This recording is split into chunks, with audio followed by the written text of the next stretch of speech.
నీ తల నరిసిపోయినా, నీకు ముసలితనం వచ్చినా, ఒకవేళ నీ ముసలితనంలో ఉన్న వాసన ఎవరు గిట్టకపోయినా ఆయన నిన్ను విడిచిపెట్టడు, మరిచిపోడు.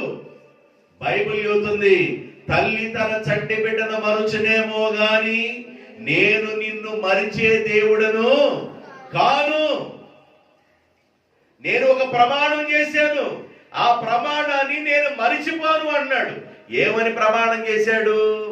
కానాను దేశాన్ని నిశ్చయముగా నీ సంతానానికి ఇస్తానని అబ్రహాముతో దేవుడు ఏం చేశాడు? ప్రమాణం చేశాడు. ఎంత ప్రమాణం దేవుడు చేయడానికి గల కారణం ఏంటంటే అబ్రహాము దేవుని మాట విన్నాడు. అబ్రహాము ఎక్కడున్నప్పుడు దేవుడి మాట విన్నాడు?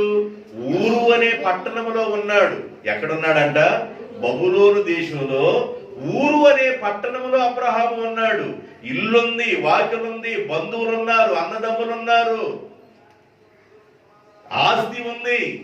అందరినీ వదిలిపెట్టి దేవుడు అన్నాడు, సొంత ఊరిని, సొంత ఇల్లుని, స్వజనులను, రక్త సంబంధులను అందరినీ వదిలిపెట్టి నీ ఉన్న ప్రాంతంలో నుండి లేచి నేను చూపించే ప్రాంతానికి రా అన్నాడు. చాలా మంది ఉన్న ప్రాంతంలోనే కూర్చుంటున్నారు తప్ప లెగవలేకపోతున్నారు. ఉన్న ప్రాంతంలోనే కూర్చుంటున్నారు కానీ లెగవలేకపోతున్నారు. దేవుడు ఎన్ని మార్లు మాట్లాడినా నువ్వు ఉన్న ప్రాంతంలోనే కూర్చుంటున్నావు కానీ లెగవలేకపోతున్నావు.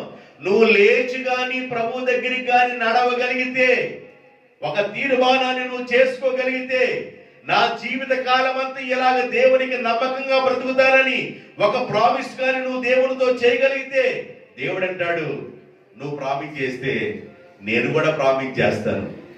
నువ్వు ప్రమాణం చేస్తే నేను కూడా ప్రమాణం చేస్తాను. నువ్వు నన్ను వెంబడిస్తే నేను నిన్ను వెంబడిస్తాను. నువ్వు నాతో ఉంటే నేను నీతో ఉంటాను. నువ్వు నా మాట వింటే నేను నీ మాట వింటాను. అబ్రహాము దేవుణ్ణి వెంబడించాడు.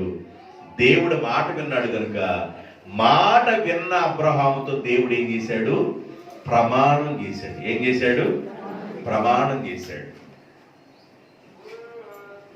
ఆ ప్రమాణం దేవుడు తప్పుకోడు. ఒక పెద్ద చర్చి కట్టబడతా ఉంది.